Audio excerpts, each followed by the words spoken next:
Right, so guys, we're here for episode 4. Welcome back. Finally, we took a week off due to little technical issues and breaks. As you can see, my microphone isn't the usual standard one I have. We're hopefully going to get that sorted later. But this week, we're joined by Patrick Yu, aka Frosz of Penta. How's it going, man? Thanks, man. It's going good. Good.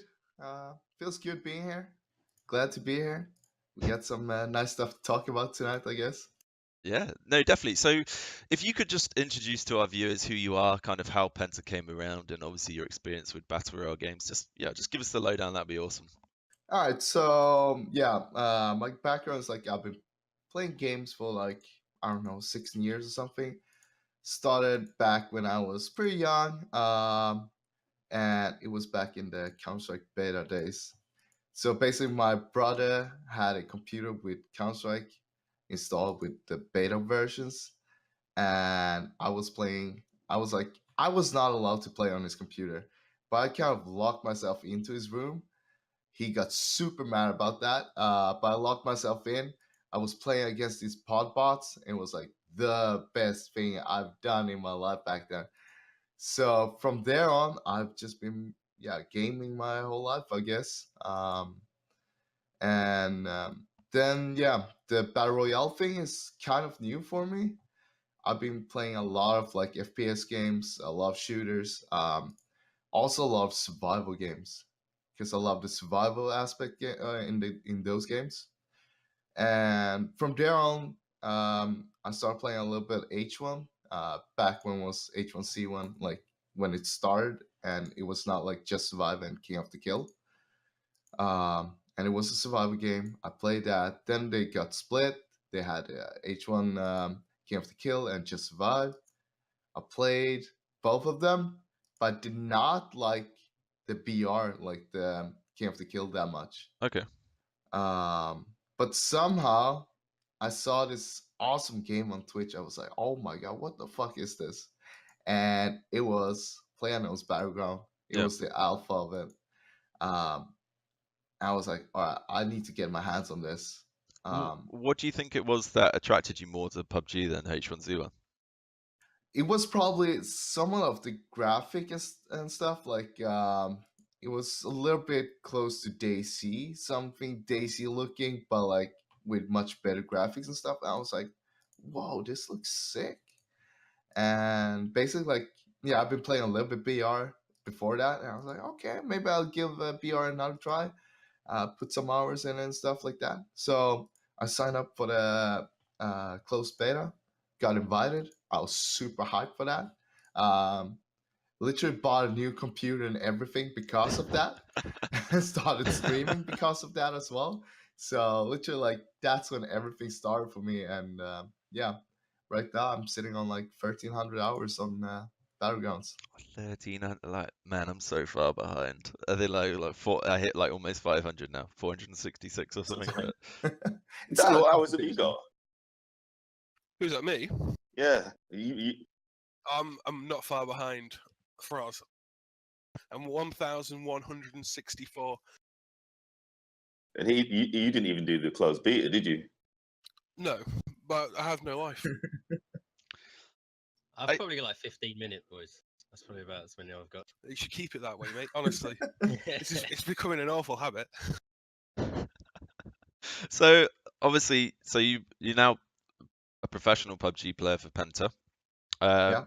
And like you said, your background's kind of similar to mine actually. I started with CS way back in like 99, I think. And I got the. It sounds like a lot of pro players have actually, didn't it? It seems like they're all quite young and they had a brother or someone, like even sometimes a parent that played CS. Yeah, but this was the thing back in the day. Like my brother brought in like this PC Zone magazine disc, and it had like the open beta of like CS, and I think it was like you could play like CS Mansion or something, and like Podbots was a massive thing, and I remember wasting a lot of hours. But like for me, I could only play on the weekends because I was doing really well in school, and then we could play on the weekends at my grandparents' house, and then my parents bought me a piece at home, and then everything kind of went, I don't know, uphill or downhill. I don't know which. Probably downhill for a while, but We do both. we've had ups and downs. But isn't that right, Dad? He's just laughing. He's just like, yeah, shut up. No, so obviously now you're with Penta. How did the formation of the team come around? Because I mean, at the start, like, did you just meet these? Did you know these players from before? Did you kind of was it you just met them on the ladder? What was the kind of scenario of when you came together? So all right, we're gonna go a little bit more back from when before that started. So the team known as Gorilla Core right now was my first team I was playing with actually. But I didn't have that synergy with them, and it didn't work out, so I Okay. left them. And back then it was me, Hexet, Meteor, and Stab. But yeah, as I said, I dropped out. Stab dropped out as well, and I was looking for a team, and Stab hooked me up. And back then it was Stab, Melon, CS, and Ultra in the team. So they picked me up basically. We started playing together. I had no idea who Ultra and Melon was.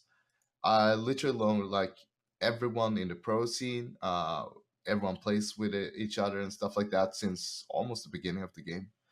But I didn't know about these guys, and we started playing. We were doing decent, but after a while, we made some roster changes. One of the guys had some connections with the Rainbow Six team's coach for Pentasport, and we started talking with them.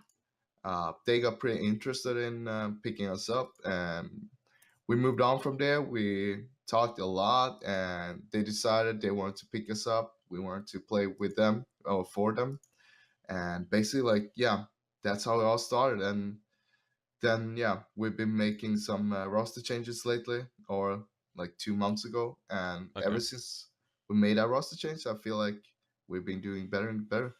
So you said about like the synergy with Gorilla Core. Now you're currently second in Awesome Lobby 1, and Yeah. they're first. How is there a little bit of regret from you, or like just leaving that kind of unit of theirs, or are you happier with your choice?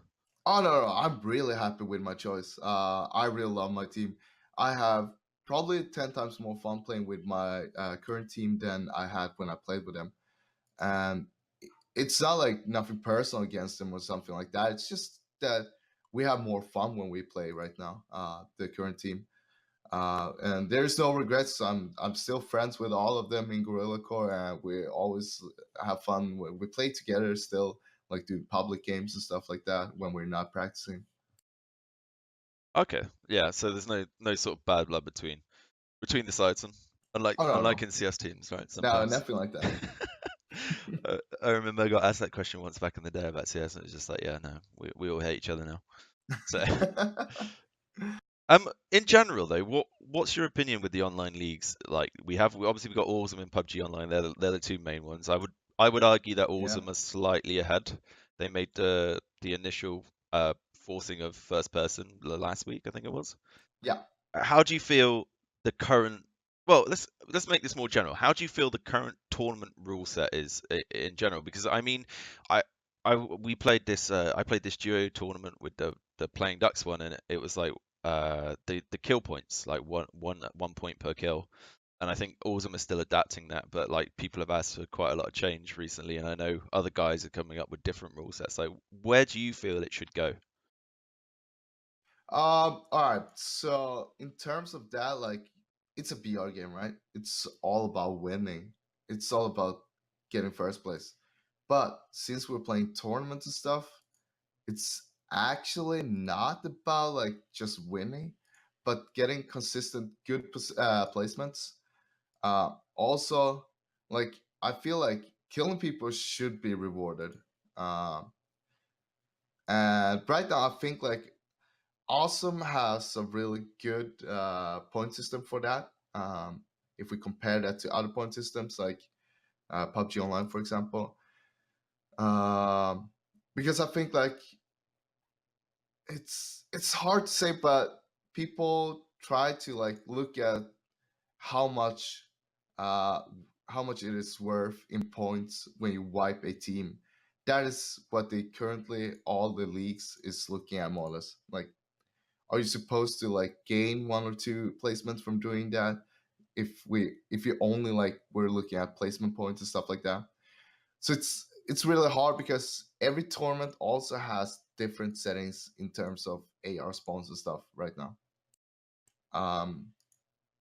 It's like all a big mess, like playing all these tournaments all the time. Like you're getting a little bit lost in everything. Like, all right, what are the rule sets tonight again and stuff like that. This is the kind of situation we have had in CS for a long time. Like the major makes a different coaching rule change, and then DreamHack brings in a different one, and it's like, I think for me personally, I'd love to see just a universal kind of, this is our rule set that we're going to go with for now, and if it doesn't work, then we universally, like, even have like a committee that we all change it together, instead of like, you know, ESL setting one and then Awesome setting another. Well, I was going to say, definitely, I think with something like this and the scale of this type of game type, there should certainly be some kind of unification of rule sets, because I can imagine, as you were saying yourself, with the various different leagues, it can just get a bit haywire, a bit crazy and hectic with the different things, and you might play in a certain way that works in one league but doesn't work in another one, and you're not fully aware of what that's doing. And I suppose, yeah, it's up to you to read up on everything, but you know, you have to have a different gameplay style, right, for each of the different leagues based on what they offer, which is also another a confusing factor. But the fact that's happening in CS, and obviously what CS:GO came out 5 years ago, I guess, around then, like that's still ridiculous that there's no consistent rule set in, say, CS, let alone like, you know, 5 years on. So, But that's also why there's a big divide. Like, yeah, right because now. Valve obviously do whatever they want, yet all of the like commentators, the casters, the analysts and stuff all talk about how ridiculous it is, and that's 5 years on. So obviously, it's as much as it's doing well, you just think if you look at CS, you think it could be doing better, and obviously, Valve just kind of do what they want. But obviously, from what I've heard, it seems like it's a bit different with PUBG, and they actually do listen to people a bit more. Yeah, and I think maybe PUBG could actually, because it's in its infancy still, it's best to really get that set out now, right, rather than down the line. That's what's going on, though, isn't it? Like at the moment, it's just a feeling out process. Like a lot of these tournaments are not really 100% on the rule set yet. So some of the tournaments are going for this kind of like, well, we don't really care about kills. You don't really get that many points for it. It's all about position. Whereas other tournaments are a bit more kind of like, well, we'll give you quite a few points for kills, so it makes a difference.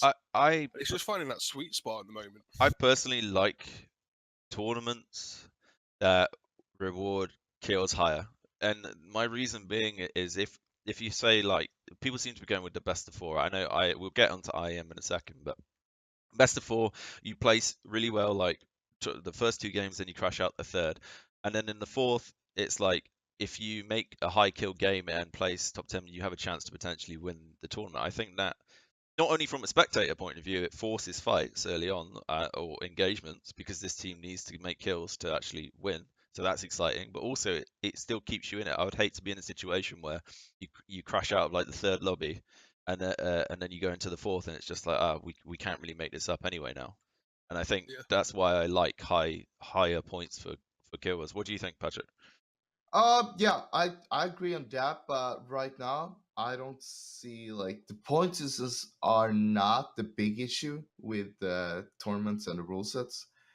The big issues right now is more like how everybody customizes like every settings. Like, for example, most tournaments are doing no cosmetics, no red zone, and that is like something that is not like a standard, but kind of is. Okay. And we need to have more of those rules to be standardized. And hopefully it will be soon. But it's also like a lot of tournaments, scrims, etc. We're working on circle movements right now. So what we want to do, like most people on the pro scene at least, I'd say, want to have like slower late circles, faster mid circles, but circles that do more damage.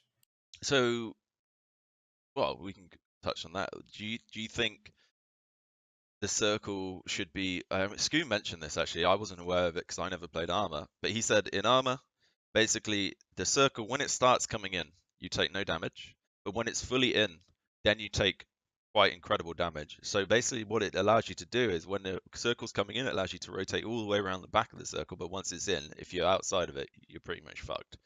Yeah. I think for me, I would like to see this whole kind of healing in the blue thing stopped.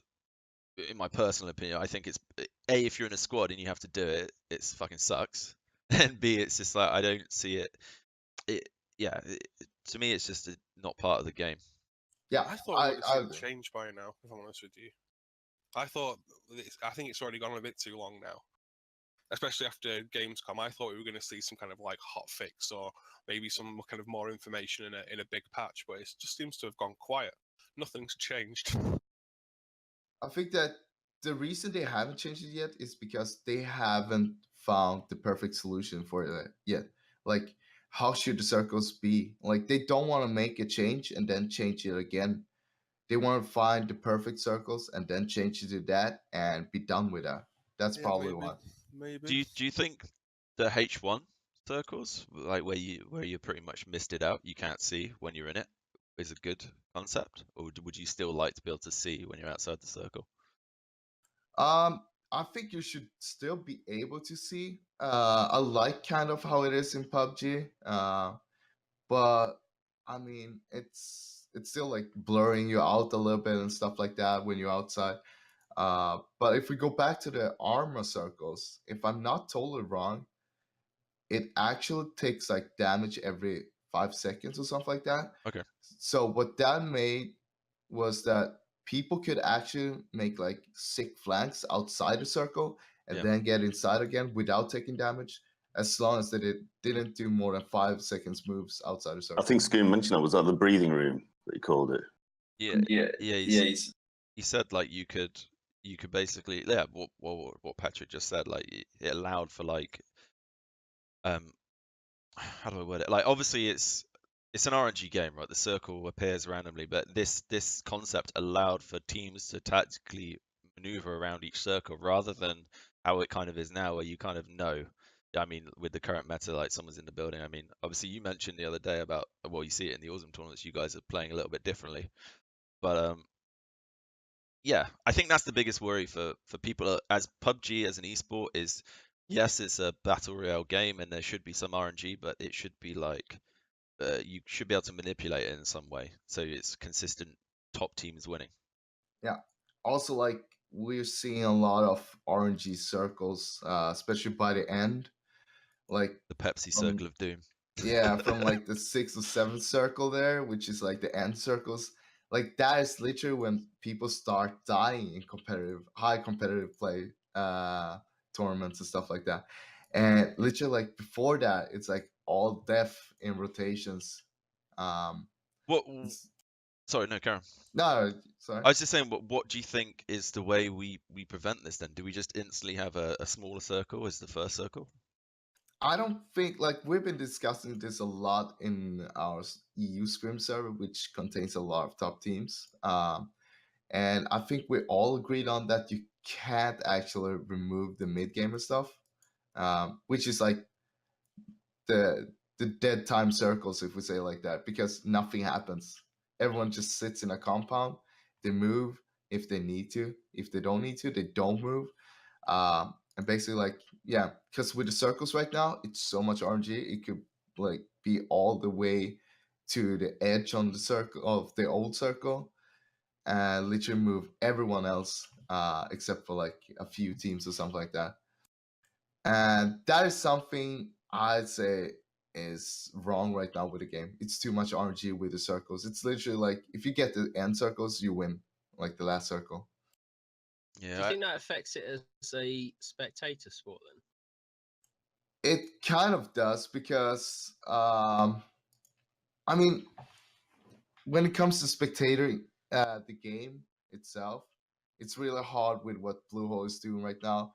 They're limiting to one observer, which means that only one guy can control the camera. Yeah. Which puts it with a lot of like, we need to look at the map a lot. We miss a lot of action and stuff for the viewers, which is really bad in my opinion. See, I would like to. I mentioned it last week actually. I'd like to have almost like a hotspot button for the spectator. So when it's heating up or there's a lot of gunfire in one place, but etc., the observer can hit like hotspot 1 or 2, and it just instantly flies him to that, so he can instantly catch all that action. On the other hand, I like the early game in terms of a spectator sport, because if you get a really good commentator, they can build that story and almost follow this squad at the very start, right? And I think that adds to sort of the excitement factor, the anticipation of are they going to make it? You know, like imagine you're in the last lobby, oh, they need to place top 10 to win, and a guy goes down early. Like that's a good narrative to like carry on through as like someone watching it. But I know what you mean with the RNG. I mean, we've had games, obviously not in tournaments, but like you pick a building and the circle just goes bounces to you, bounces to you, bounces to you, and you can just be, especially in first person. I suppose it's different. Like flat tops aren't as strong because you actually have to face for information. But like you said, they need to. I think one of the biggest things they could do is, if they're not gonna address, or if they don't know how to address the circles just yet, is adding more open cover. Maybe like, I think, was it we were talking the other day, Frost, about possibly having buildings with one side that there's no windows or doors, so like a squad can always approach from one side without the other squad in the compound getting information. Nope. Was it not with you? No. So like I think that could be like a good thing potentially, because in the moment, if you think of all the buildings, you can pretty much see out of all corners, right? So there's no Yeah. real safe way to approach. Whereas if you had like one side blocked out, like you couldn't shoot through, like black panels or brick wall, it might allow for like, I don't know, more sort of fair kind of trades on those compounds. But I mean, it's gonna be more or less like Wizard Towers, Guard Tower, whatever you want to call them, Harry Potter's. the Harry Potters. Yeah, because they basically have one window, a small window in the back room, right? And then they have these large windows in the big room. But yeah, that could be one solution, but I don't think that is the solution. I'm hoping for, since they're gonna implement the border penetration thing with bullets, so you can't swim, that they actually add bullet penetration to houses as well. Like wallbanging. Yeah, Yes. wallbanging is gonna be the game changer, I'm telling you, for the meta. For the higher caliber, for their higher caliber weapons, especially. Oh, yeah, I would imagine, like obviously, like lower caliber stuff. Yeah, but I think that's a really good idea. Because that would also make sense to bring more 7.62 guns. Yeah, only like 5.56, for example. Yeah. Can you imagine with the Groza though? Yeah. You just close range spraying a wall with the Groza. You just chop a house down with it. Yeah, but it makes sense, because I mean, I know a bit to and fro with people saying in real life and not in real life, game and stuff like that. But fairly thin walls with heavy caliber weapons, shit goes through them. That's reality, and it would add for extra tactics, because people, you might, as George's idea had, where you might have a back wall where they can hide, so you can't see everything, but you could actually think, right, okay, well, let's spam this wall. So like, again, there's another tactical element that they'll put on there. I really like that idea. I think they should do that personally. Are you in scrims? Are you at the moment? Which kind of rule sets are you setting up, or are you just following like the awesome, or are you guys trying different things out? We are both doing standard games, and we're trying out new rules. So on the EU scrims, we do 4 games 2 times a week, where 2 of the games we try out new rule sets. Mostly right now we're focusing on circles and how to like make circle movements better, circle damage and stuff like that. But we also do 1.5 AR because it's all about practice. So we want to have the stuff, we can't practice with it. Yeah. Because some teams are even doing like two time AR or something at one point, weren't they? There's like a incredible drop rate. I think because Legacy, there's another tournament coming up, like run by the German Clash guys, who are like also experimenting with rules and like no red zone. You meaning Legends Arena? Yeah, Legends Arena. That's yeah. What do you think about the red zone in general? Red zone is just a pure RNG fest. Nothing more than that. It should not be in the game. the red zone in this game is ridiculous. Yeah, it's like you can't even see when the bombs are coming and everything. It just randomly explodes in front of you. Yeah. Am I right in thinking that the red zone is player based? So it actually, so I can't remember who it was who told me, but it actually focuses on players. So it knows. This is why sometimes you feel like you're getting followed by the red zone, is because you are actually getting followed by the red zone. I've heard different things about the red zone actually. Yeah, Like, same. I've heard it following people. Like if someone camps too long, it will put like a red zone on top of that guy. This was long ago though. Also a lot of like red zone only shows up where people are. So Stuff so like that's the one I've heard. Yeah. yeah. But I'm not sure myself actually, and I don't really care about it because red zones shouldn't be there. they're not a part of the competitive play, and it should not be. I mean, I lost my red zone virginity the other day. I was like, yeah, I'm not gonna get hit, boys. Don't worry. I step outside a building and bomb just lands on my feet. I was like, wow. I got took out in a car. I was just driving, minding my own business. I was like, I'm gonna blow through this area right now. I don't care. Steering between the trees, and all of a sudden my ass was just flattened. See, I like the red zone in H1 because you can see the bombs before they actually hit. Exactly. You can actually see the plane as well, where it's gonna land, where the bombs are gonna land, and you can see the bombs. If they made that, for example, it would be another thing with the red zone. But I still think there's too much RNG to have in the game, and they're too bugged. Like you can get knocked inside buildings and stuff. It's like just RNG right now. Do you still think the circle should be RNG though, as in terms of where it bounces, or should it be, I don't know, say the first circle spawns over Millie or something, and it can go one of three places after that, like so it's a little bit less random. So if it bounces the second time to that place, then it's kind of following this combination of where to move next. Or do you think that could add a tactical thing? I don't like how it's bouncing around with the RNG right now. I like how it was before, where was much more centralized.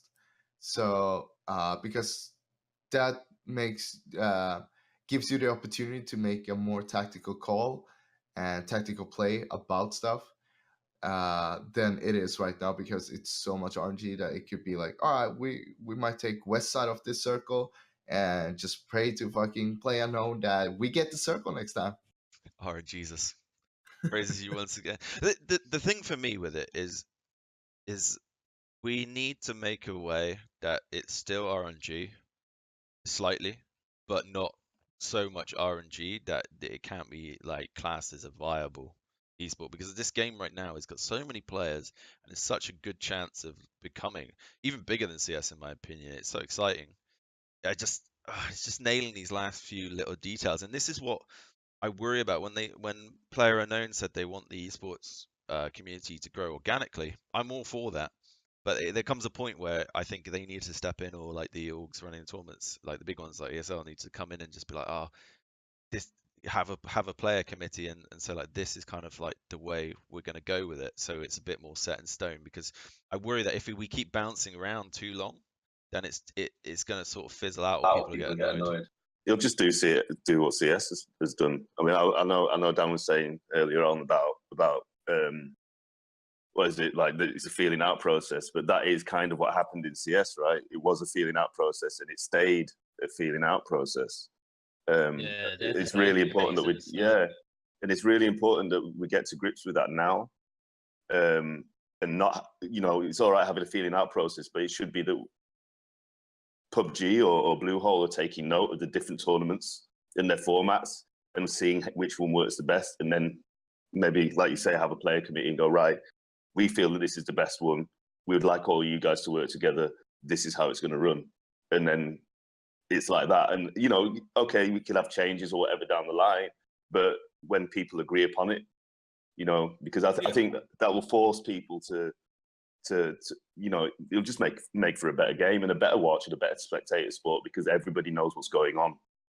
There's only so much that can be changed on the tournament side of things at the moment, isn't it? Because when you setting up the lobby, you can change like the weather, and you can change the red zone, you can change like what spawn and stuff. Spawns, But where yeah. the circle's going to be and like changing those kind of stuff, that's all kind of down to the developer.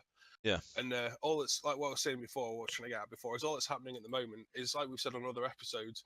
It's just the same as like the ESL config. All these different tournaments at the moment are just messing with the settings that they can mess with, just to try and kind of find something which is going to effectively end up being the ESL config, where everyone's just like, okay, fine, this is how much a kill is, and this is how much this is, and so there's that side of it which is getting sorted at the moment by everyone running these tournaments and kind of looking at it and going, well, this is good and this is bad, which is where we can have these conversations about things like kill points, because we can see how it's working and how it's translating out in the current tournaments that are playing out.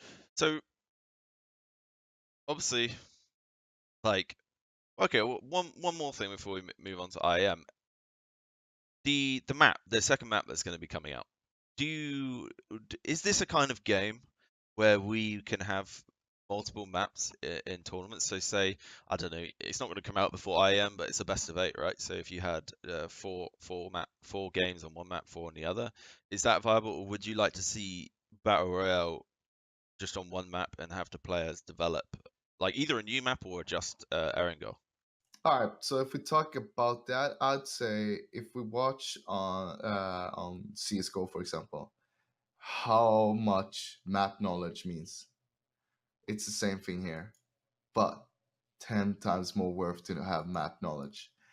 In that terms, I'd say you need to have one map, because you don't want to be playing in different tournaments, having to play in different maps. You want to be focusing on one map, knowing that map, like throughout everything, like every small ridge you can use wherever you are.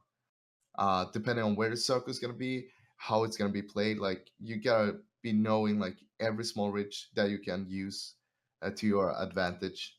So I feel like they need to have one map for tournaments at least. But at the same time, also like this might bring out a little bit of the VR perspective of the game, maybe. But I want a, let's say, 4x4 map played with 10 teams, for example. Okay. Just to limit a little bit more RNG and have, because yeah, right now as well, like So you're saying you want 40 players? yeah, Okay. yeah, on a small map though, on a small map.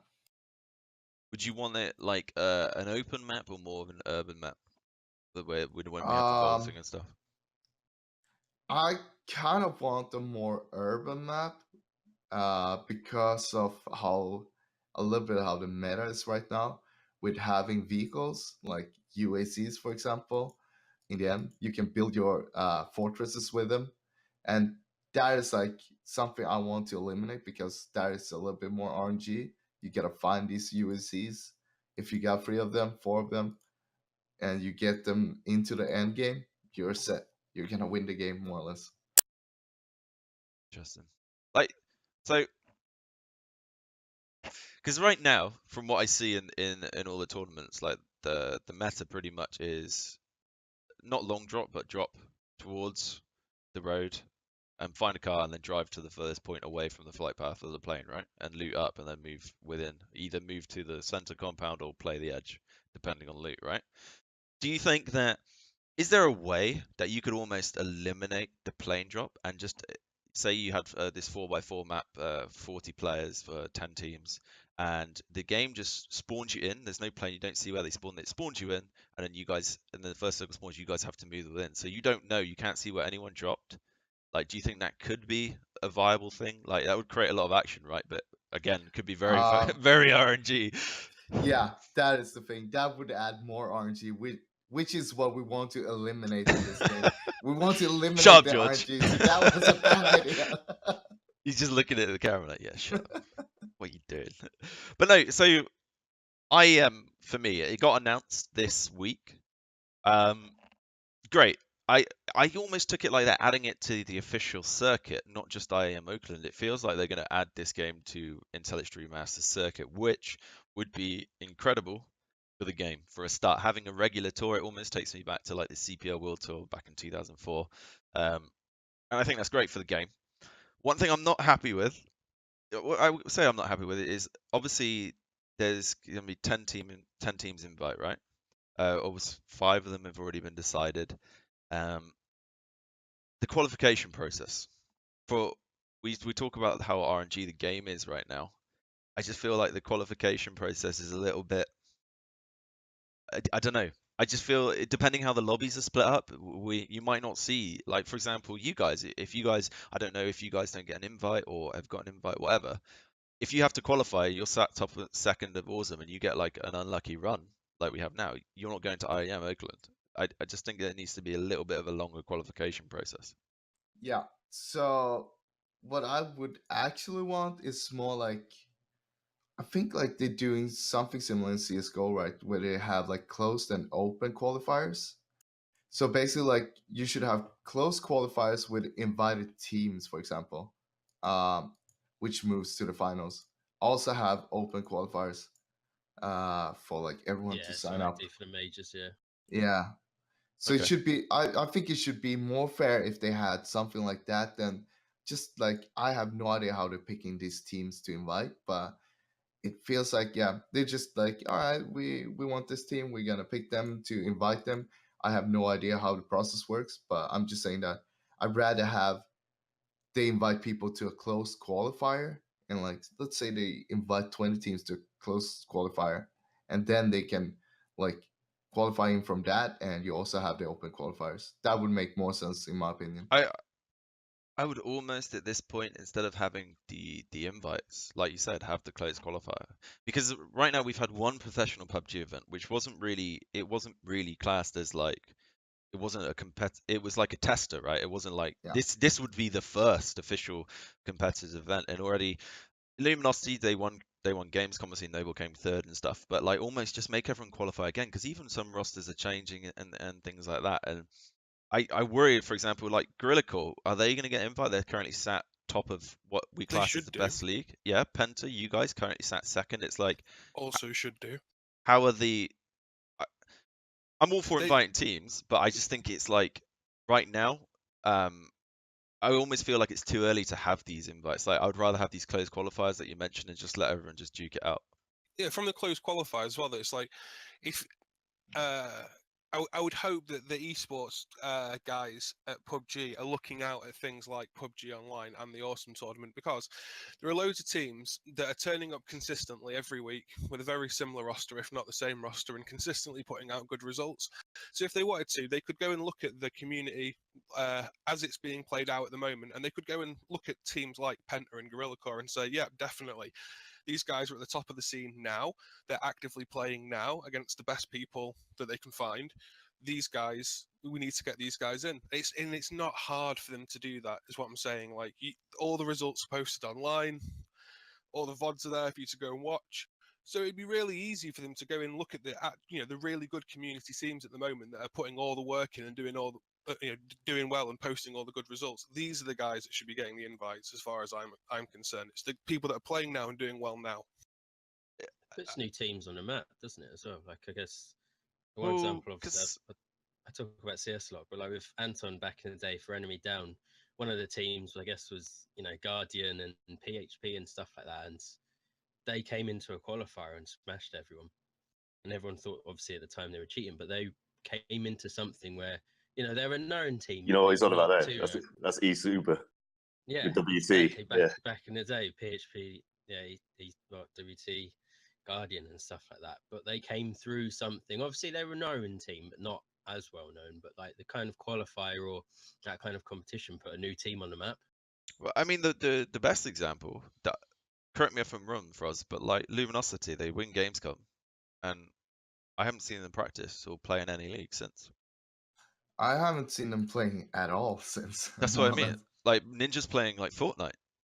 We can talk Yeah. about that actually, Fortnite, but yeah, but still, okay. So we've got the invites. That's fine. I think it's almost a bit early to have invites, because we don't have the scene's still establishing itself, right? The next couple of months, by the end of the year, by full release, we're gonna have a couple of seasons of Awesome under our belts. It's kind of gonna be established, and hopefully we'll be closer with the rule set. But the qualification process, originally I looked on it, it was like round 1, 16 groups of 20 teams, 320 squads, and originally it was a best of 1 match, but now I see it's changed to best of 3 matches each round. I don't think it was best of 1. It was It- actually just not mentioned that it was best of Okay. 3. Because from what I heard behind the scenes, was that it was best of 3 already from the beginning. Okay, perfect. So top 5 from each game move forward. So you have to get top 5 in 3 games, in 3 rounds essentially, and then the last round here is going to be best of 5, and then the top 5 qualify for IEM. So I mean,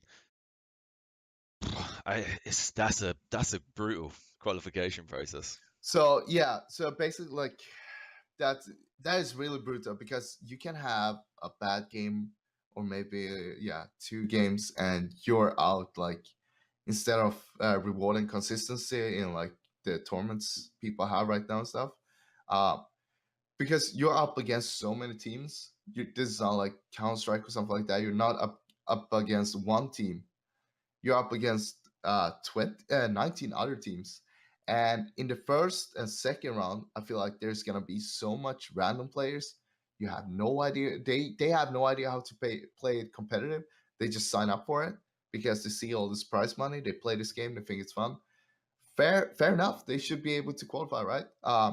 But the random factor there is gonna be very hard to get rid of because there's gonna be plays that's gonna be holding up in blue. They're not gonna push you into the next circle because they just want to kill you. They're like they don't know how to make the move. Stuff like that is gonna happen. You're gonna have people prone in fields, just randomly prone there because they think they're gonna win. Then, much Asian of Server that, Deluxe. yeah, that's gonna be happening a lot in round 1 and 2 of the qualifiers, I think. While the round 3, the best of 5 one, we're gonna see good teams, hopefully. But that's also a thing. Like if you run into good teams in the early qualifiers, you might end up losing that as well and being out of the qualifiers. That's the thing. I mean, for example, I'm just going to throw it out there. I mean, say you and Gorilla Core don't get invites, and you guys end up in the very first lobby, in the very first round, in the same lobby, and you come across each other at rank whatever 20th, and you wipe them or they wipe you, and then they're already 1 match down at that placement, and say the kill points are still 1 point per kill.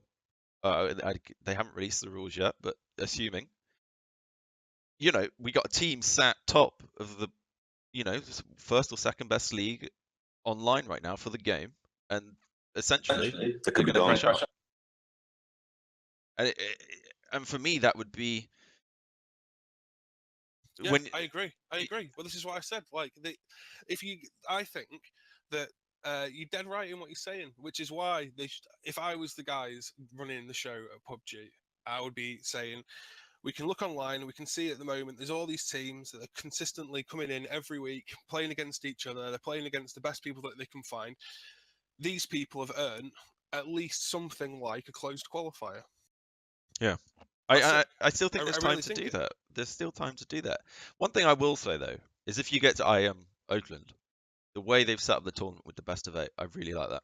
Like I really like 4 matches on the Saturday, 4 matches on the Sunday. I think best of 8 is probably, for me, if you're a top 10 team, you're going to land in the prize money. Over 8 games, yeah, you can mess up 2-3 games, but like consistently, like you're going to get within that range, and you're going to show your worth. And I do feel kind of sad for some teams. Like if I mean, they're not going to change the qualifier now, right? They've already announced how it is. Yeah. But like I just see that, like for example, like TSM Noble. I don't really see TSM play Litman, so we don't see them play Noble. They came 3rd last time, but I feel like if like Gorilla Core or you guys came up against these guys in IEM, you would wipe them, in my opinion. I mean, basically, that's what we've been doing in Awesome. We're Well, all exactly. like every team that is invited so far, except for Luminosity, is playing in Awesome. Yeah. Um, TSM are sat 9th, aren't they currently? yeah, they are 9th place right now. Yeah. Yeah. So I don't get me wrong, I've got nothing against Luminosity. I've got nothing against TSM. I like all of. To be honest, I really love the PUBG community. I love all the pro teams. I think I haven't come across a nasty PUBG pro yet. I don't think. Maybe you, Patrick. I don't know. Like I like all of them as well. Like I play a lot with like the Liquid guys, for example. Like do some casual games with him and stuff like that. Even play Fortnite and stuff with him as well. Also talk a lot with the TSM guys. Like the other day, during the scrims, me and NPR from TSM, we got kicked out from the lobby, with all the bugs. So basically, we just went down and played duos together while the game was the others were doing the scrim game, and then we went back to our teams afterwards. As long as it's not duo with Daz, right? All right, he just kills me all the time. Yeah, I know. It takes my loot. Is my M24 in that crate? No, it's my fantastic. No, but like I say, nothing against the pro teams. I just think the way it could have been done is like, I like your idea. Close qualify, get all those teams in there, let them duke it out. Whoever qualifies, and that's the fairest way. Yeah. When the game's in its prematurity right now, do it like that. Because comparing it to CS, I don't want this qualification process instantly to be like the majors, because quite frankly it's bollocks. It's like you have to play an open qualifier to go to a closed qualifier to go to a minor to go to a closed qualifier, the minor to the minor qualifier, then to the major qualifier, and then you get to the major. It's like, fuck me. Like, Yeah.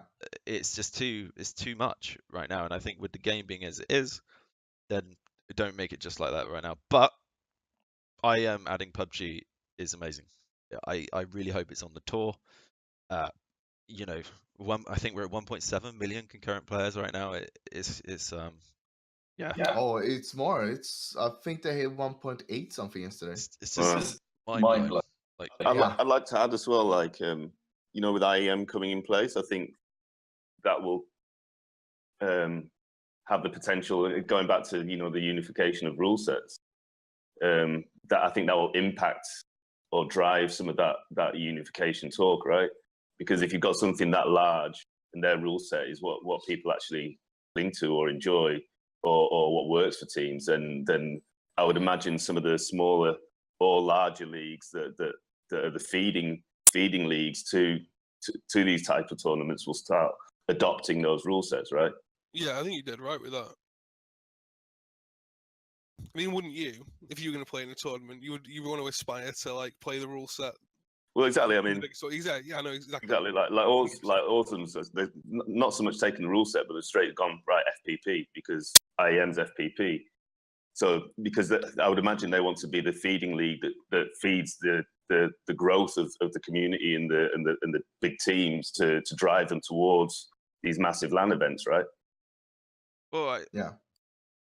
I mean, it's not branded like it, but it'd be, maybe even make Awesome like the official kind of, like we have, for example, in CS, we've got like the Mountain Dew League, I think, ESEA, and that feeds into obviously like the finals and stuff like that. It'd be nice to see something like that coming up for PUBG potentially.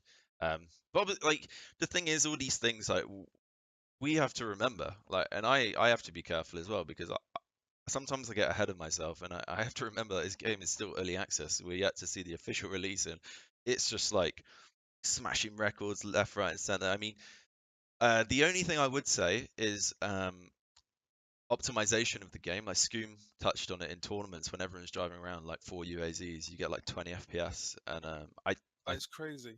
I hope. Well, yeah, we can talk about that. I suppose like Fortnite. It's horrible. Like I haven't played Fortnite Battle Royale, but would you say the optimization is better currently? So I haven't played too much Fortnite BR. I'll play probably 30 games in total, something like that. The optimization is much better in my opinion.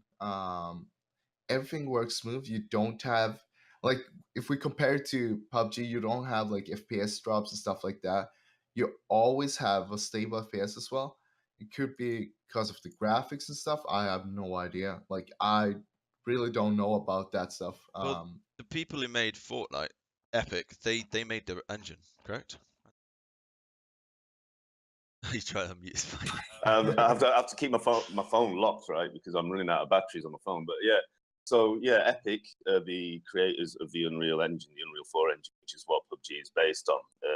I'm sure a lot of the people in the scene saw the little bit of a spat between the CEO of Bluehole getting a bit narked by the fact that the Epic have decided to make the Battle Royale version of Fortnite based on the same engine. So there was a worry that obviously some of the optimizations that they would put in for Fortnite wouldn't get through to the development chain of the Unreal Engine. But it looks like Epic have actually proved them wrong, because their latest fork, which I think is 4.19 of the Unreal Engine, is included like a lot of the optimizations that Fortnite have got and more. And I believe there is discussions with the PUBG devs on how to integrate the latest iterations of the Unreal Engine in there. So it may well be that, I mean, obviously, like you say, there might be issues with the graphics and the way that, you know, they're two entirely different graphically. They're different graphically, right? You've got one that's cartoon and cell shaded, and you've got one that's got like realism. But they talk about the optimizations of how, you know, render distance, how the server performs with the netcode, you know, on different frequencies, all sorts of stuff that they've actually managed to analyze and work out that the Unreal Engine has problems with, that they've improved. So we may well see some of these improvements come through to PUBG, especially in terms of FPS, netcode, and server optimization. One of the big ones is server optimization, which is, I'm sure all the pros like would like some server optimization. Yeah. Well, I've heard that thing like it's just me. No, I've heard that thing that it's like when all the UAZs are driving around and stuff, it's like it's almost like a memory leak, right? You drop down to like 50 and 20 FPS, and like people are saying like it's shocking, and it happens at the worst time as well. And like because if you're moving along in a UAZ like everyone else is doing, and then you rock up to a compound and you've got to breach, then you jump out of your UAZ and you get in a firefight at 40 frames a second, and it's 40 frames a second as everyone else is moving, and it's just it's stifling gameplay is probably the best way of putting it. Well, the server right now has to respond to multiple people moving at light speed across the map, which again that ties in with the optimization, how it's dealing with the netcode in the background. So that's again another thing, is not just the FPS. You're getting choked because the server can't actually deal with the response rate of having so many things moving at such speed. I never remember it being this bad. but I think, well, Frost, you mentioned it. The thing is, like, in the competitive place, that there's too much people alive in the end. Yeah. If you compare that to casual games where people actually die in the beginning, Yeah. so that is like the problem, the difference there from casual and competitive play, how it actually is too much people that is moving around. I also don't think like the force of well, you said it before we started recording, the post-processing force is going to help a lot of situations. Oh yeah. I mean, I know like at the start of the game, like my FPS was actually like, I had it at a fairly stable situation, but since like the last update, like man, like dude, my PC's basically shitting itself. Like yeah, like for example, Yaz, you go near there, like I just refuse. I'd rather die outside the circle than go near that place. I'd rather not have fog games. Like I enjoy a fog game as much as the next man, but if everyone has to, well, there some tournaments are doing fog games. You know, we were saying about like tournament rules and stuff. I've played in tournament games now where there's fog. My God, they're interesting. I think pretty much. I think IEM will go like sunny or nighttime, like the dusk. You can't do fog. Either way. What I'm trying to say is, like, I think it was raised before on one of the other podcasts, but like if this is what everyone has to put up with now, like with forced post-processing, and didn't we say that forced post-processing wasn't that brought in because of this kind of exploit in fog games that people were doing?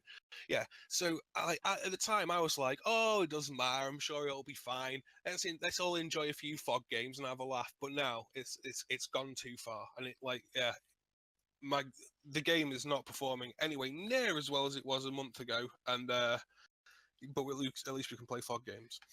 I mean, the problem is that they're forcing this in an unoptimized game in the early access state. Like, you can't force stuff like this. I know they just want it to be like fair play for everyone, but what it does, it actually drags down the game, in my opinion. Yeah. I don't know, man. There's so many things. Like basically they just need to change one thing at a time. I think that would be like the optimal right now. Otherwise, they're gonna if they change everything. Yeah, I don't know. But I don't think fog in tournaments is the way forward. No, I wouldn't even play a tournament that has fall game in. I wouldn't even. I would just say no. No. We're not playing this. I mean, I guess the last things to really touch. I mean, we spoke about IEM. The last two things I kind of really want to talk about is obviously get your opinion on the weapons and balancing, and if they keep adding weapons, are they going to unbalance the game? And also just maybe speculate a little bit about the meta we're going to see at IEM. Do you guys like to say you're ahead of the meta, trying to constantly change it? A few teams have said that, but do you really feel that you can change it a lot?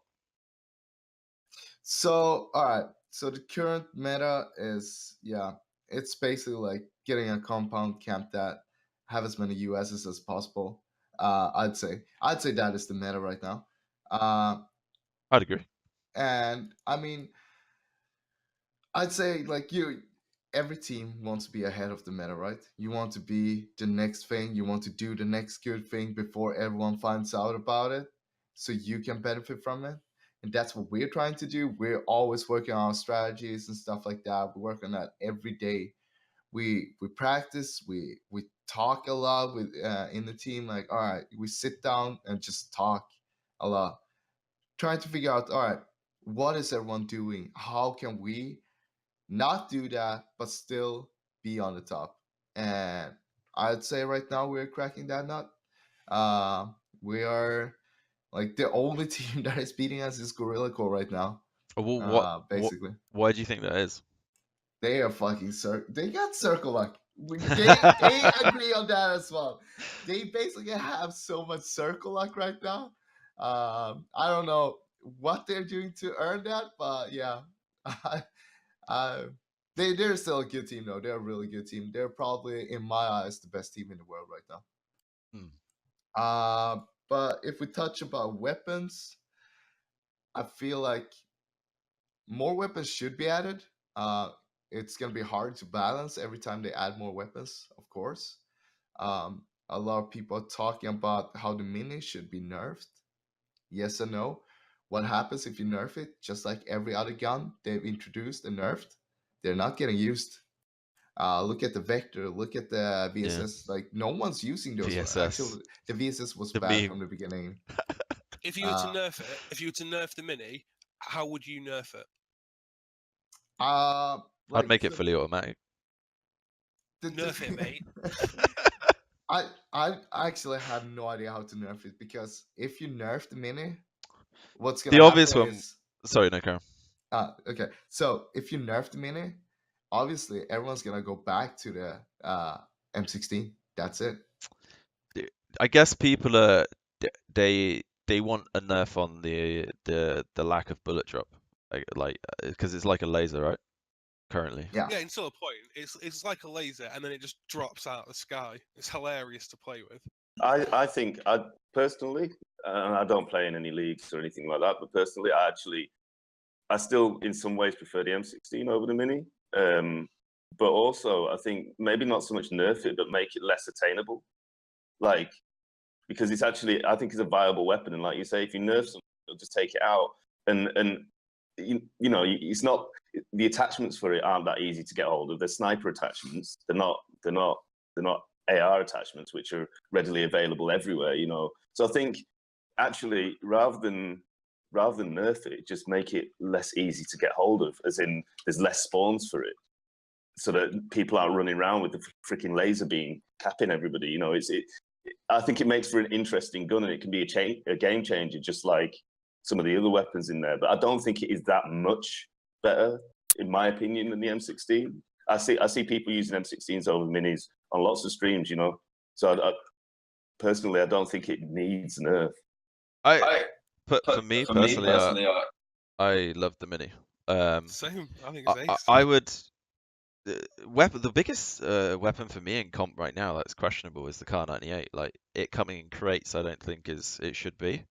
And B, like I've been talking to Daz and a few others about it, and they're just saying, like, in comp everyone moves so much it becomes like almost pretty unviable. Yeah. So I would like, and this is why I keep bringing up maybe it would be very overpowered, I guess, but maybe bringing the M24, like Dan, you mentioned, I think as well, maybe bringing the M24 out of crates into the game on like a very rare drop chance, or like having a set loot spawn, like South George or Millie in a certain building. It seems to be a controversial point there. Well, yeah, I still stick with that. I think you can take M24s out of crates and drop them in the world just with the rate in which people are actually using snipers, especially like in tournaments anyway. Yeah. Well, all right. So for example, like many people know me as a good sniper. Like I snipe a lot, or I used to until the Mini came out. Because the Mini is a little bit too good, and as you guys mentioned, like in high competitive games, no one is standing still, and it's really hard to be sniping people. But it's all about being consistent on sniping moving targets, putting those headshots on people that is running around, driving around, etc. But it's hard with the FPS drops right now. Would you say the SKS is the most viable for comp? No. No? You don't like the No. potato thrower, the Guernsey's Mini. finest? Always Mini. I don't class the Mini as, I know it's got sniper attachments, but I really don't class it as a sniper. It just feels like an AR when you put like a 2x on it and fucking just roll up next to someone. I agree on that. But the thing with SKS is we can compare the SKS with the Mini, for example, since they're both snipers. So the issue is that SKS is using 762, which takes a lot more space in your inventory than 556. Also, you need to find much more attachments to the SKS for it to be as viable as the Mini is naked, honestly. And that is a problem, in my opinion. So that makes the Mini much more viable. I mean, the Mini naked is still, I mean, yeah, like I agree with that entirely. The SKS, like with nothing on it, is put it down. But like honestly, like the Mini, just whack a nice little 8x on there sometimes, like you're golden. Like it's ridiculous. I love it. When before it came into the game, I knew I was going to love it. When I saw it was announced, I got super excited, and I've absolutely loved using it, and it's definitely my go-to weapon. I do think though that if they're going to change anything with it, I think the first thing that I would look at would be rate of fire. And I would probably think about just turning the rate of fire down a little bit. Because I think one of the complaints about the Mini is that it doesn't really not have an effective range. Like, you seem to be able to use them really easily up close and personal, as well as like smashing people with consecutive shots who are like 200 meters away. I think that if you kind of turn the rate of fire down a little bit, then if people got up close and personal and you had your Mini out, then you might run into a few more problems, and that might go some way to balancing it. So something I know this is kind of based like talking about the weapons, but I would love to see, it's kind of like my closing thoughts, added to the game, like a shooting range or like a drop-in mode where it's almost like a deathmatch on CS, so you can like practice like gunplay like way more. It's like if I feel like that's something for new players, like they're gonna get in a game and like having to find loot and then maybe not even get to fire a bullet. Like the whole learning the guns isn't there for them, and I would love that to be a thing, even for me in some extent. Like I played CS, you point your crosser on the person at all times, like never like leading shots and things like that. Yeah. So, but how fresh did that keep the game when you first got it though, George? Like, yeah, because like every time you play in the game, you were like, I hope I get this gun, or what if I try this? And like, so like, honestly, like the first like 300 hours of me playing this game, and I'm sure most people will say the same, is just like trying all the different guns, and because you don't have that level of consistency, you can't get in there, you can't practice anything. So it's all just, so yeah, like I yearn for that as well. But the one thing that I have in the back of my head is like, there was a lot of magic to running around and trying all these things over however many hours, and it kept the game fresh. I would also like custom servers to be available for like all teams, so they can just go in as a 4, run around the map, and like figure out tactics in like different things. Yeah, but you'd kill the servers though, wouldn't you, mate? Like, just everyone running a custom game. Yeah, they're having trouble keeping it running at the moment. So I was going to say, what would happen if they were like, "Oh yeah, boys, you can all go make your own custom games now." Like, But 13 minutes later, you'd be There'll on be so Twitter. many custom Yeah, servers, you'd man. be on Twitter and there'd be a message out saying, "Sorry, boys, unfortunately, everything's crashed. Bear with us while our engineers take a look." So yeah, like Well, the thing is like about like custom servers or gun range of that. We want that, or I want that to be somewhat available in comp play, because let's say for example you get wiped early in a game, or like the last Curse Trials had 30 minutes between the games. You need somewhere where you can keep the aim up, because you're gonna get cold if you die early and you gotta wait. Like let's say in Curse Trials, you died early in a game, you're sitting here for half an hour, and then it's still half an hour until the next game starts. That is 1 hour you're just sitting there and doing nothing. Well, like if you warmed up before the tournament, like yeah, you're gonna get cold. Your aim gonna get cold after that. Very, very valid point. I was going to say that because obviously your muscles as well, right? Everything is all factored in. Whereas if you got something you can practice on, you can keep yourself warm. I mean, there's already a flipping shooting range in Severny. Why don't you just focus it in there and drop everyone there, or something? I don't know. Hot drop mode. there was a game that I saw Aculite playing. I can't remember what it was called. It wasn't Fortnite. It was one of these ones that a similar thing, a battle royale thing that came out just before Fortnite, maybe a month before Fortnite. And when Last Man Standing. I can't remember what the name was for the life of me, mate, but it seemed like it looked like pretty futuristic. But at the start, when you go into lobby, it drops you into an arena, and everyone can run around the arena, and if you die, you instantly respawn. And he was saying then, like, as a commentary against Battlegrounds, how it's really, really good that you just start in the lobby, in an arena, running around, warming your aim up, and playing with all the different weapons. Yeah, I mean, I would like to see it added. I mean, Froz, what would you want to see it added, I guess, as well, because you Yeah. mentioned like the downtime in between, like when you die in tournaments. If you had to choose, what would be your next weapon in the game? Ooh. Rocket launcher. You can. I actually would like some sort of like PKM or MG3 7.62 LMG. Okay. Dan, what about you? I don't know. I'm just terrified at the thought of a 7.62 LMG. 7.62 LMG. Yeah, if you thought that driving bullet a car penetration. wasn't safe, wait until you come across a 7.62 LMG. You'd survive for about 3. You won't even that. You'd just hear the gunshots. You'd be dead. Could you imagine it with wall banging enabled as well? Yeah.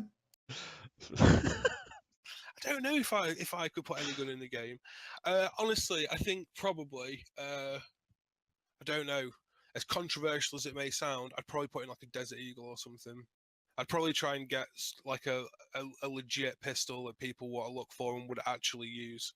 Because at the moment, I just don't. That's a good point. I don't think pistols, because you got the revolver, but who's honestly using the revolver? The unless fully it's an automatic absolute Glock. emergency? What a don that is with a red dot. You never find it though. No, I get loads of them all the time, but I never, in a firefight, I never get to the point where I have to pull a Glock out. I'll cycle through primary, then I'll cycle to my secondary, and then either I'm dead or they are. So I've never really got to that point where I've been like, oh shit, I need to pull out the old Glock. But I pick it up and carry it around with me. But no, honestly though, like I think that I don't know, I couldn't. I'd be hard to justify adding more rifles at this point, because like you were like highlighting before, George, I think it's going to get to a point where it's all just going to get all a bit too messy. And the only thing that I can think of weapon-wise is that I just don't see the point in pistols at the moment on the most part. So I'd maybe put in something which was like good fun to use. Or I think for me, like, yeah, no, I agree. And I guess to wrap up this whole thing, I just want to do something fun.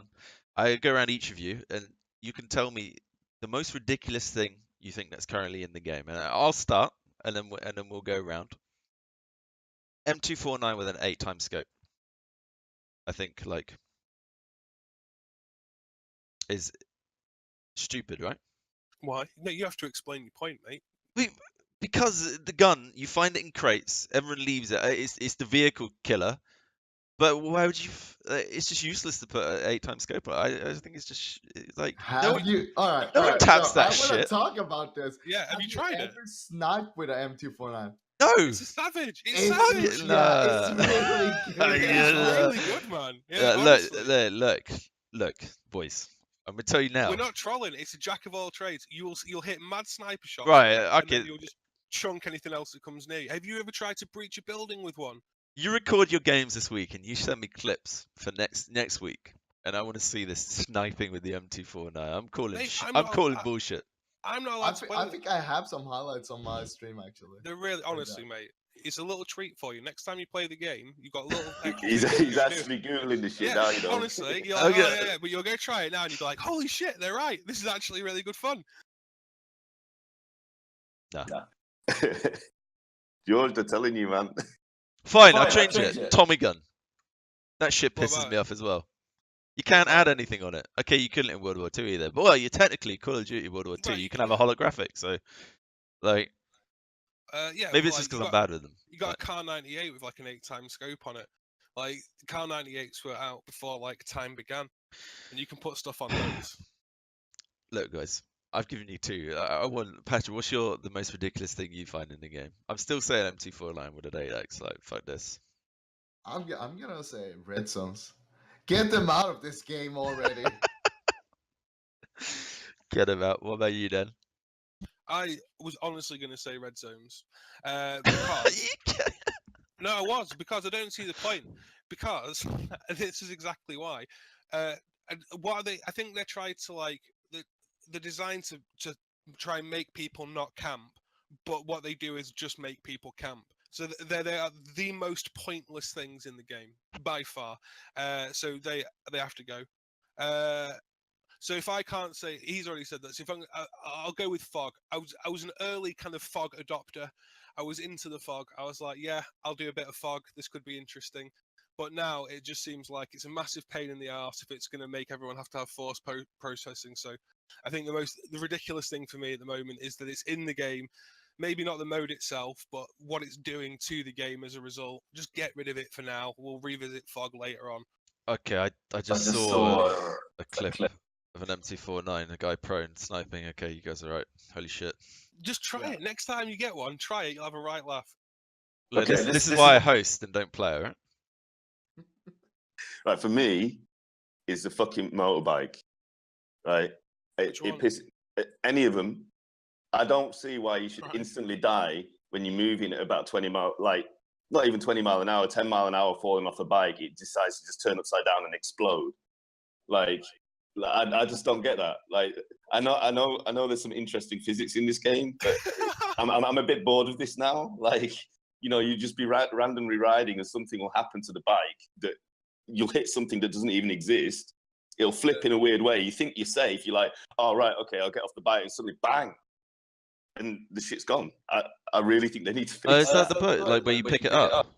It just randomly gets picked up, and then it just happened that we played with Daz the other day, and like we're all driving. He's like, "Yeah, go to the next marker." And we're like, "Yeah, sure, no worries." And then suddenly we just see vehicle exploded, and Daz is just silent, radio silence. Yeah, it does it randomly. Like it'll bug out when you're trying to pick it up, or it'll bug out because it's partially stuck in the floor and it's vibrating, and you're thinking. Because the bike vibrates on the floor anyway when it's down, right? So you're not sure whether it's actually bugging out or not. But if it is bugged out, you've literally got 3 seconds to move, or you're dead.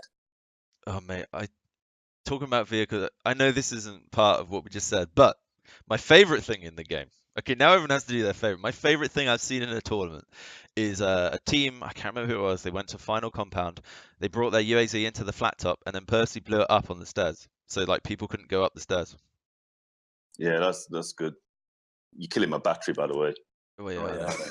All right, that's right. Okay, well, that's my favorite thing. Right, Frosz, you go. What's your favorite thing in the game that you've seen or done or play with? Seen or done? Anything. Just give me something. Give me something juicy. The best thing I like with this game is fucking crates. They are just awesome. I just go for them all the time, and my team just says, "No, don't go for it." Or, he's a loot goblin. Or they say, "All right, it was nice knowing you." As soon as I move. I only ever get to. When we play Worms, Anton. Literally, whenever I only ever get to go for crates when they know I'm going to die. Hey, you go. You can have that one, and I go out into the middle of the field and just get lit up. Like, and then Tony comes out. I'll loot him. Don't worry. Fantastic. What Shawn was on about then, like we play Worms, and we've got a hidden rule where if there's a weapon drop, we have to go for it.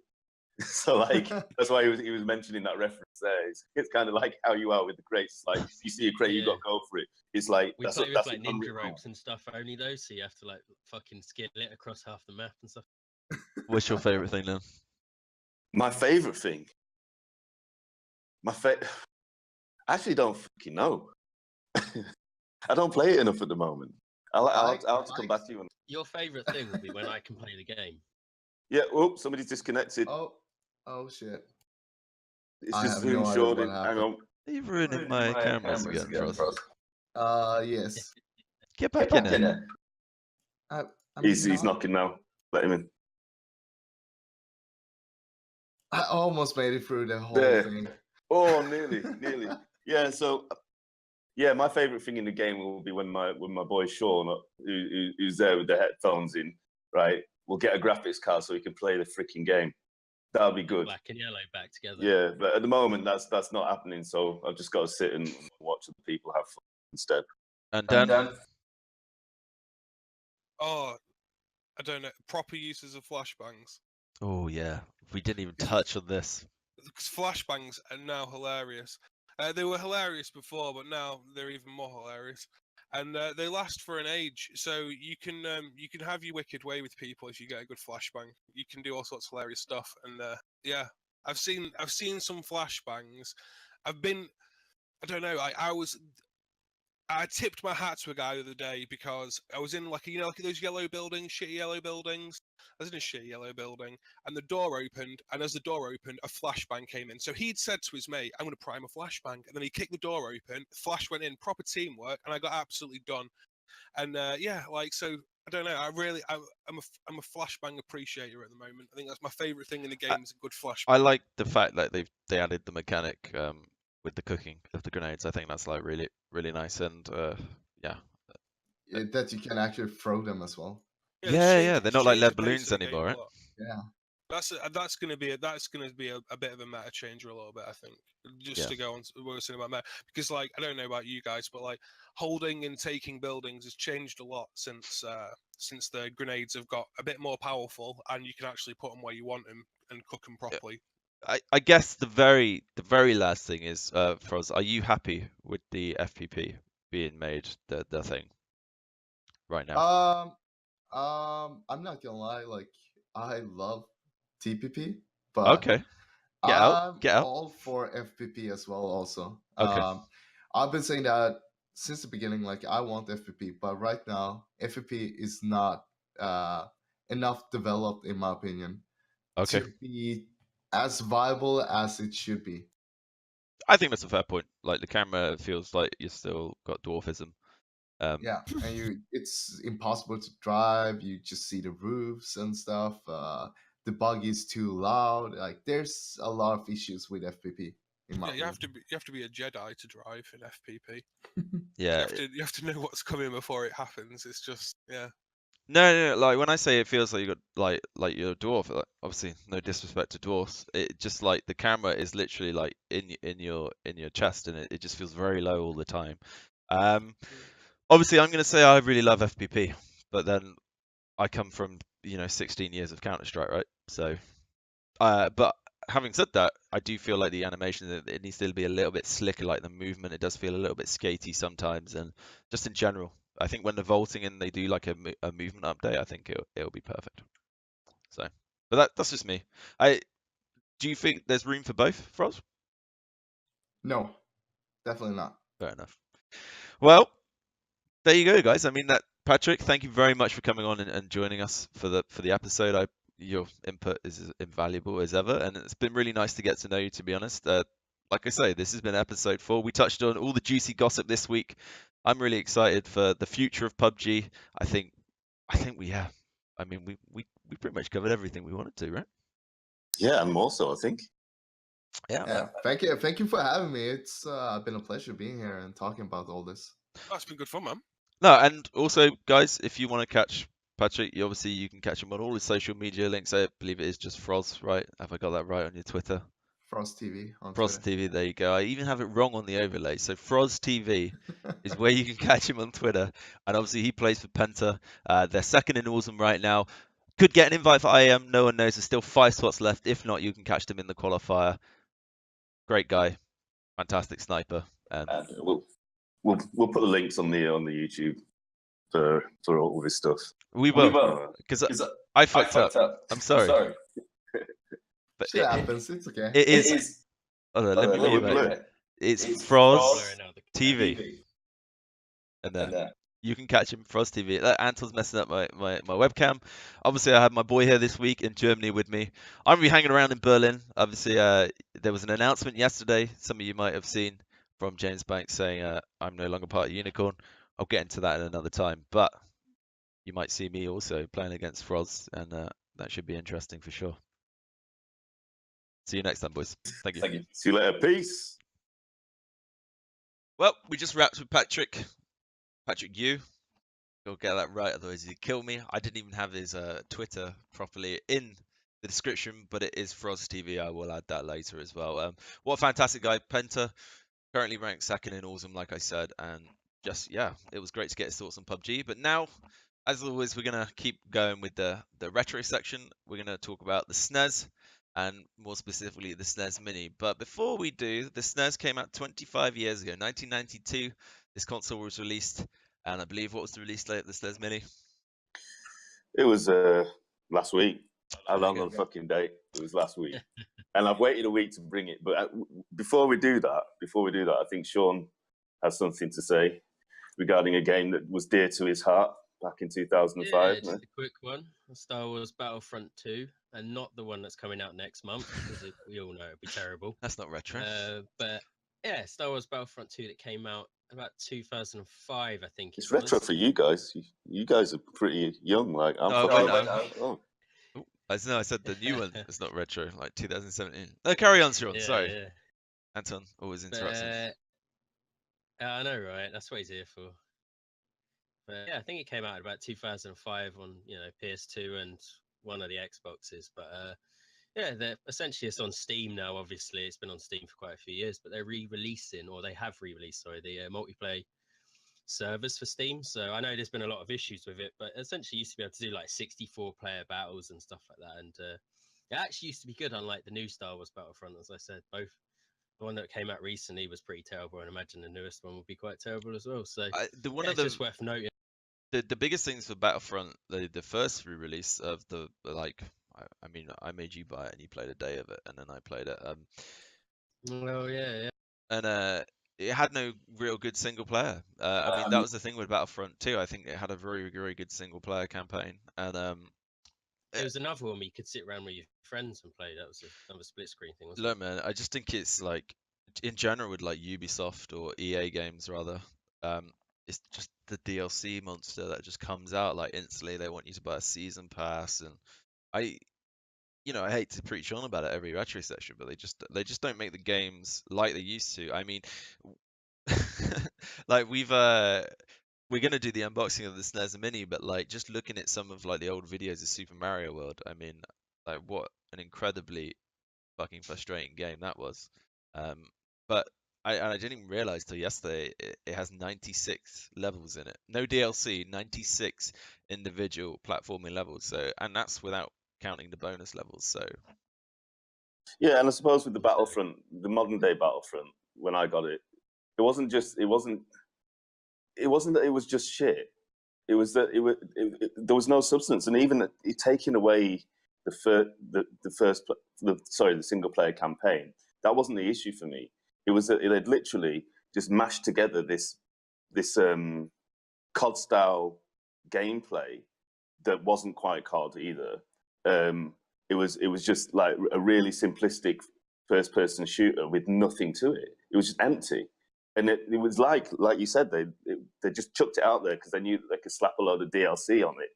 But by that time, everybody and I and everybody else I know was bored because you were just running around basically spraying and praying everywhere, and there was nothing else to it. Whereas, like you say, the old school one, there was a level of depth to it, and it's quite interesting that they're they brought out the old servers or revived them, and maybe that's a ploy to kind of get people behind the brand again for the new iteration of Battlefront 2 that's out in a few weeks. I just I think just think they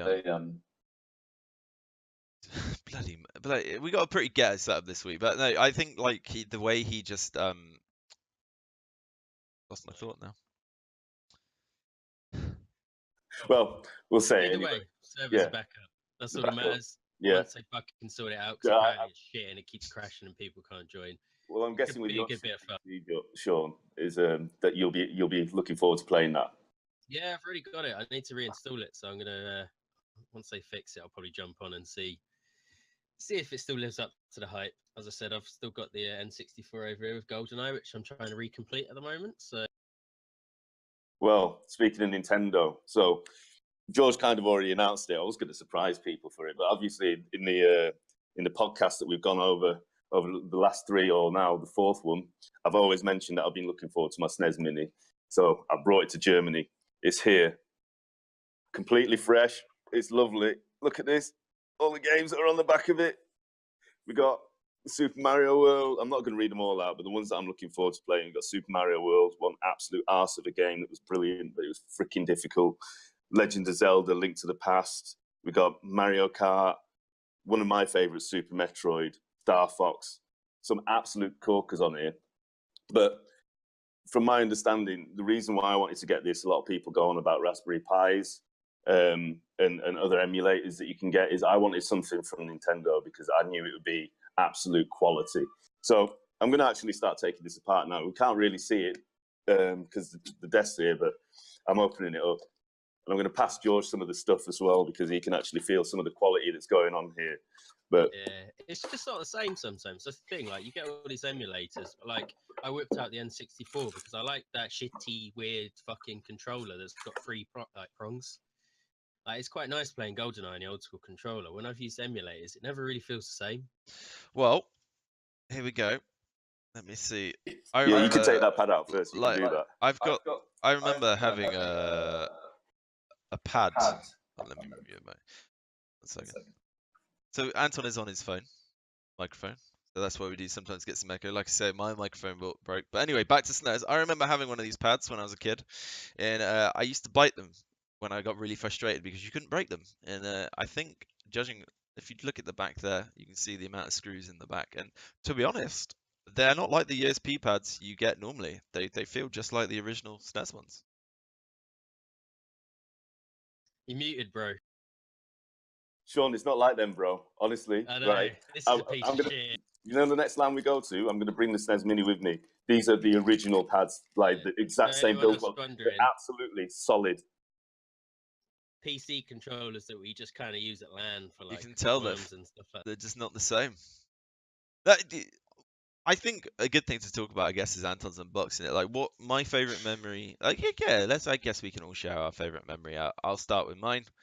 My favorite memory of the SNES would have been, like I mentioned earlier in the podcast, I used to, the only gaming I could do was down at my grandfather's place back in the day. Actually, hold that back just to see so you can see actually how small it is in comparison. It's tiny, isn't it? It's crazy. My favorite memory was my brother completing all 96 levels and bonus levels on Super Mario World, having the perfect save. And I decided one day as a very small infant to go and play that game and delete it. And that basically had my grandma or my nanny trying to complete the game for me, so I didn't get told off. Anyway, short story is I got found out, and good luck with that. That ensured about 2 years of just carnage from my brother not liking me very much for the game. I'm surprised you're here today. No, yeah, I know. Something that's cool about the SNES Mini is like obviously that's fake, right? Yeah, that's fake. That's fake. The only thing that works at the top. Oh wow! I like that. So look, you see what they've done with the controllers, Sean? So like they've made it look like. Oh so yeah. But obviously they're too small, so you flip it down and you can plug those in. So what I couldn't find it. So I'm basically thinking. Well, not basically thinking. I know because I've read up on it that you can use the Wii Classic controllers with them.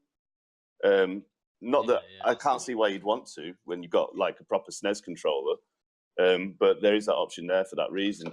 I mean, the thing is absolutely tiny, and just for me to wrap up on, I'm going to be playing this later with George, hopefully. we can get a stream on it. Now, obviously, this podcast is going to go out after we streamed it, but I'm pretty certain people who haven't seen the stream will be able to check back on the VOD and then realise that there's a stream available and that you could go back on the VOD on George's Twitch and see us playing it. And we're going to have a barrel of laughs. Shawn, you're quite welcome to tune in and watch my ass get pounded on Street Fighter 2 later, or us absolutely duking it out on Mario Kart.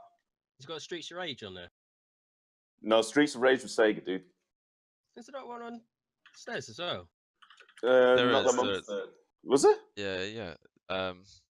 We were having a discussion about this before as well. There was a Streets of Rage on the SNES because let me just get it up on the Google. Yeah, it was on the Mega Drive, Streets of Rage 2. But I'm really sure there was a version on the SNES because I remember playing. Yeah, it was like a SNES remix, Streets of Rage 1 or something. Because I remember playing with my cousin on the SNES on it. Yeah, Streets of Rage, Super Nintendo, Capcom. I'm pretty sure it was. At one point, and also actually talking about Star Wars, my favorite SNES games of all time, Super Star Wars. They were actually on the SNES as well.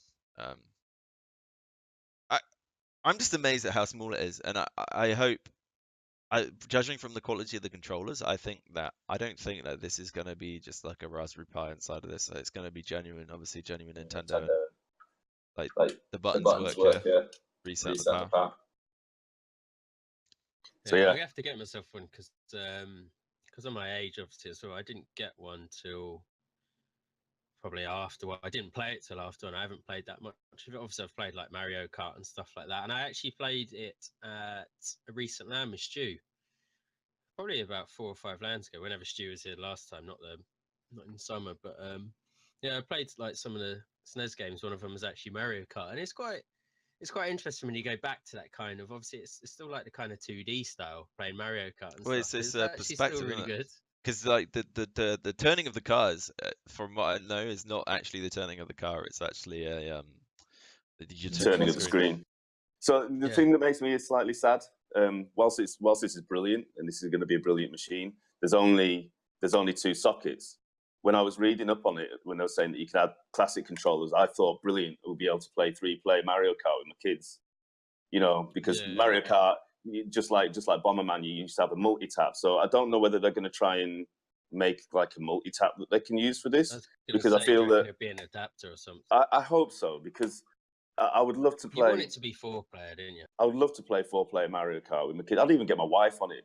It's that kind of old school game. There's a couple of other games on there. There's 2-player and 4-player that you can't actually do. So that's the only downside to it. But yeah, as George said, this is absolutely the build quality on it is just that of the original SNES. Is absolutely brilliant. The only thing it doesn't come with is a power supply. It comes with a cable for USB. It's USB powered, but you can power it off like a TV or your PC if you're using it for against a monitor or whatever. So all in all, the package is really good. I had no problems bringing it on the plane. So I just kept it in its box and nobody batted an eyelid. So it's a non-issue. They just said, "Have you got any electronic items?" I'm like, "Yeah, I've got a SNES Mini. Please don't open it. Please don't open it." Something to actually note. So yeah, something to actually notice is Hyper King have released a SNES to SNES Classic adapter. So they've already made an adapter where you can use your original controllers. So I'm guessing that these guys are going to release a multi-tap as well for the SNES Mini Classic. So I think that will become a feature in the end. I am personally hoping that they release another batch of them, because otherwise that's pretty much it. I mean, like Anton politely pointed out, they're like rocking horse. You know what? At the moment, yeah, rocking horse poo-poo. So for me, I'm gutted that I don't have one actually, but you got yours off Tesco on a pre-order.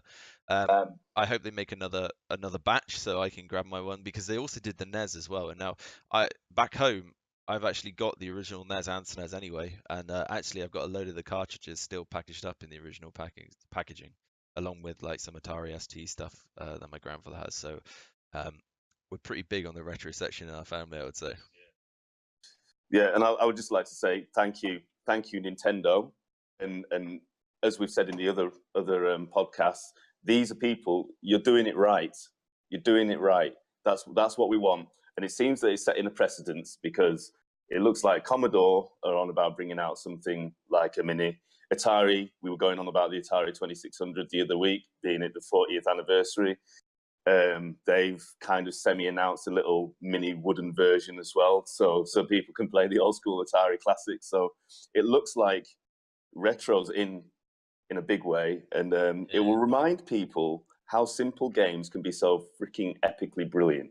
And hopefully that sticks and everybody learns from it and pushes the games industry into that direction again. Yeah, that's my closing words. Small as well, so you can throw that in a bag and go to your friends. Oh, easily. Mate, I'm taking it everywhere with me. I'm taking it to work. You can see that they've done that on purpose, haven't they? Yeah, exactly. But that's me. SNES, right, you got any final closing words, Shawn? It's just I want to get one as well. That's it, really. Just as I said, I didn't play enough of it back in the day because of my age, and I was an only child, so I didn't have anyone before me. So obviously I came in at the N64 and then played a little bit of it after. But yeah, I need to get me one of those. Well, Nintendo, if you ever do watch this, I'm not sure you will. I'll probably tweet at you anyway. Please send me one because I'm a massive fan of your games. And like Anton said, keeping it simple, Super Nintendo. Games like this will last a generation. Mario, we said it last episode, 40 years, SNES, 25 years. The games industry is going like the film industry. Everyone's making sequels to old classics or remaking films, like the new Blade Runner, for example. Bit of a weird comparison, but they're going back and making the old classics because we're running out of ideas as a generation, I feel, and ultimately people were worried originally that kids don't want to play retro games because of the art style, how it looks, but it stands the test of time, and I think your son is looking forward to playing it, and he's obviously several generations ahead of us. Pick up and play, innit? That's the thing. Like everything nowadays takes fucking 20 hours to actually learn, like just the start of it, and then there's more, and then there's more, then they release more, then they release more. At least for these, back in the day, it was just pick up and play. I still think it's got that. It's still got that viability and that, like you said, to pick up and play. I still think it's got it. I think they've hit the nail on the head, and I think this type of shit should push the games industry. I can't see how it wouldn't. And if they don't recognize it, they're really stupid. So yeah, well done, Nintendo. Well done. Yep. Well done, Nintendo. You mic. No, well done, Nintendo. Like I say, it's been great having Anton here over in Berlin. We're going to go and get a couple of Steins, or Mass, as you say over here, because a Stein over here is actually only a pint, a Mass is a bigger one. So we're going to go drink beer. Shawn's going to go do something with his lovely missus, or I don't know, web design, something like that. Aren't you, Shawn? Something on the weekend? Build that website. I'm starving. Yeah. And build our website. Shawn's going to go build our website so you can have just exclusive audio. We're going to be doing a new thing here where we're going to be ripping the podcast audio. So in case you don't want to see us, you can just listen to us instead. I don't know why you wouldn't want to see us, because we're awesome. Exactly. So we're awesome. This has been episode 4. Once again, Patrick Yu, PUBG exclusive from him, from Penta Esports. They're second in Awesome Tournament. If they don't get an invite, go send them all your support for the IEM Oakland qualifier. And we'll see you again very shortly. And Nintendo, keep being super.